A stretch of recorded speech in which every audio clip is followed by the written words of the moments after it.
Kutioka sura jadi 10 kwirana na rividi 17 amusa wabutile beganga ni lubokola. Vandu wore ashana Israeli babigwile kushilangaria sha kusini. Adi nkwenda malogane bakujagani.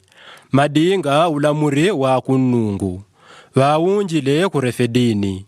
Nambo kwele kwa adiji kwa ngadimeri gakunwa.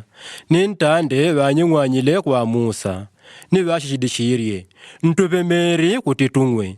Wele wajanjile. Digongoshi kunyingwanyingwa kukwangu.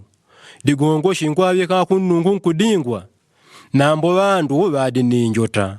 Ni wanyingwanyile kwa Musa. Digongoshi mwentu tiorire kwa Ejipitu. Yadi ya kutintule ninjota uwe wanashe wetu ni ilango yetu. Pela Musa washondelele kwa kunungu. Shishindende na wabanduwa.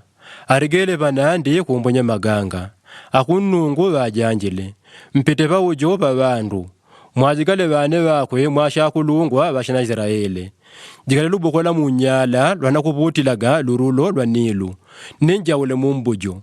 Une chinjiwa nkunjembeshe ya kuinani kwa diganga ya ditumbi ya urebe. Mpute diganga. Nimwele gakoboshe meri kuti bandu wangwe. Yele waterla Musa anankulola shakulungwa bashana Israeli. Ni wagawilari legela maluga la kudingwa ni kwa gala ushidila. Digongo kwele ashana Israeli wanyingwanyile ni wabirila kunungu nkudingwa ashitiga. Akunungu adiniwe kabenda ngwamba.